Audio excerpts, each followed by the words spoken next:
qui tourne. Alors on va les recacher puisqu'elles ne nous intéressent pas. Et on va regarder un autre contrôleur qui est cette petite spine et qu'on va utiliser ici pour contraindre l'orientation des bones du bassin, de la colonne vertébrale et de la tête. On va repasser en vue de côté. Donc on va créer ce bone là qui va contraindre l'orientation de notre bassin. On va créer ce bone là qui va contraindre l'orientation du début de notre colonne vertébrale. Celui-là va contrôler la fin et celui-là contrôlera la tête. Pour ça, on va utiliser une contrainte qui s'appelle Orientation Constraint. Donc ici, je l'ai dans ma petite toolbar, mais vous pouvez le retrouver dans Animation, Constraints, et ici en bas, Orientation Constraint. Donc comment ça fonctionne? On prend simplement ce bone, et on va lui dire, tu contrains ton orientation sur ce helper, sur cette spline.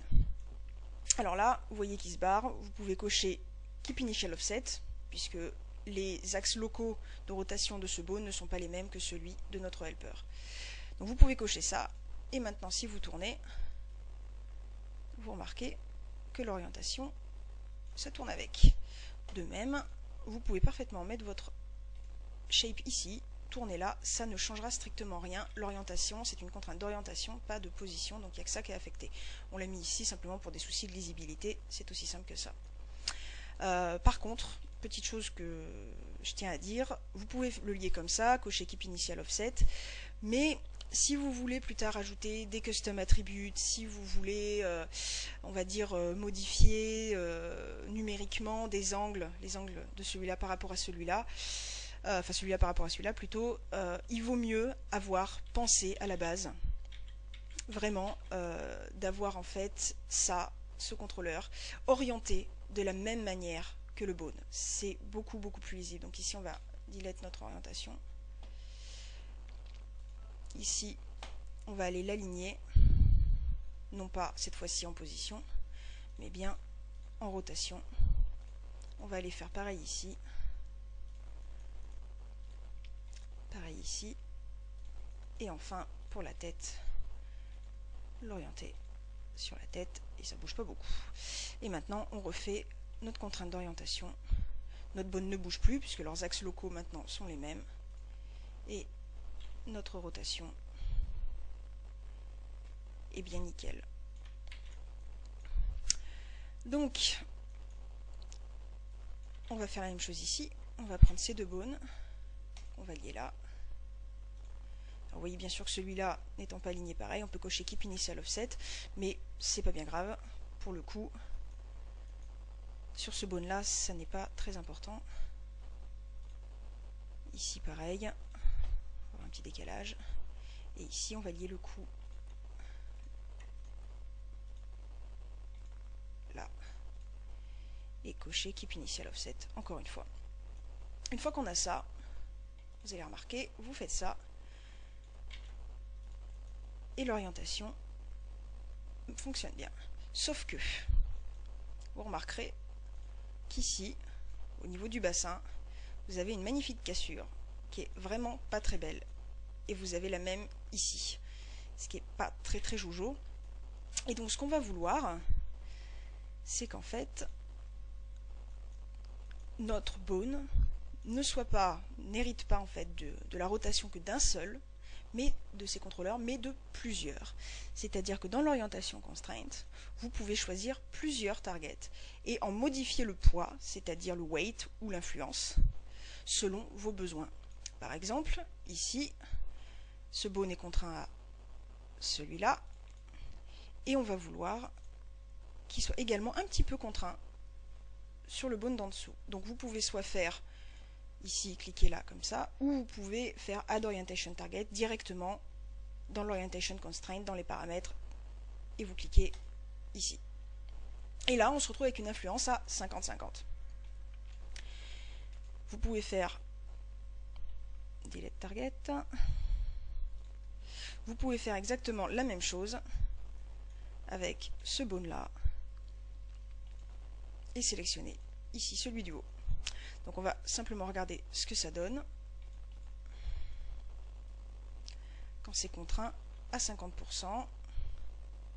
On a déjà quelque chose de plus courbé, mais c'est un petit peu rigide ici.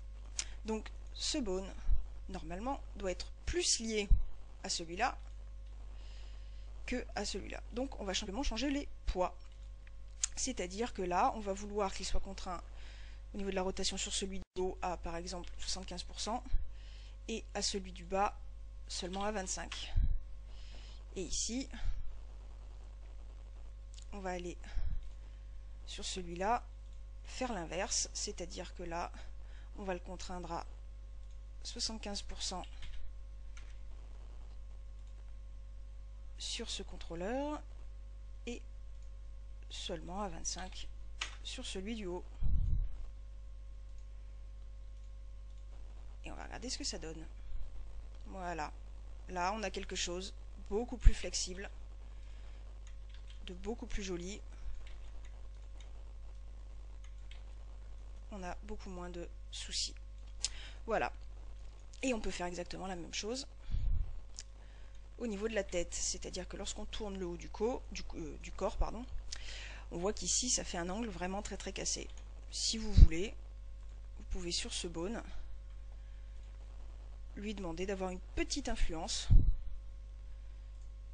sur celui-là. Donc là, on a une influence à 50. On va aller regarder ce que ça donne. Et vous voyez, notre coup est bien pris dans la rotation. Et après, c'est pareil, vous pouvez paramétrer, puisque normalement, ce bone-là doit avoir plus d'influence sur la tête qu'il n'en a ici. Ensuite, on va venir là. Et on voit qu'ici, pareil, on a une cassure. Très simple pour réparer ça.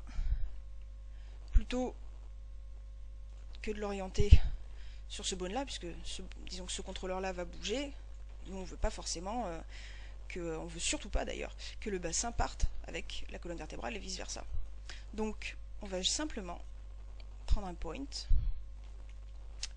on va le rendre un chouïa plus petit, et ce point, on va venir l'aligner ici, aussi bien en position qu'en rotation, donc sur le début de la colonne vertébrale. Et en revenant ici, sur notre bone, on peut choisir ce helper pour qu'il influence la rotation. Ce helper, on va le lier au reste du rig pour qu'il suive bien. Et ce helper, on n'y touchera pas, c'est-à-dire qu'il a une orientation de base, on ne bougera jamais son orientation, ce qui fait que lorsqu'on bouge ici, vous voyez, la cassure est beaucoup moins nette. Et on peut augmenter son poids, par exemple, en le mettant à 75 sur notre helper et seulement à 25 sur la colonne vertébrale. Maintenant, lorsqu'on tourne, vous voyez, il n'y a plus de cassure. Donc après, amusez-vous avec les paramètres. C'est selon le nombre de bones que vous avez. Vous pouvez rajouter ce genre de contrôleur ici intermédiaire, si vous avez une girafe par exemple, ou un chat, ou n'importe quoi. Si vous avez peut-être besoin d'avoir plus de contrôleurs que ça, vous pouvez en rajouter et faire exactement la même manipulation. Il n'y aura absolument aucun problème. Donc pour finaliser, vous voyez ici quand on bouge, nos helpers ne partent pas avec. Donc simplement, on les sélectionne tous. On les lie ici. Et tout bouge ensemble. Et maintenant, on peut jouer avec les orientations sur les côtés, l'orientation de la tête. Voilà. Basiquement, vous pouvez faire exactement tout ce que vous voulez. Vous avez un rig complet et vous n'avez besoin de rien d'autre. C'est pour ça que j'aime cette solution. C'est parce qu'elle est simple, très peu de contrôleurs, et ça donne des résultats qui sont quand même pas mal foutus.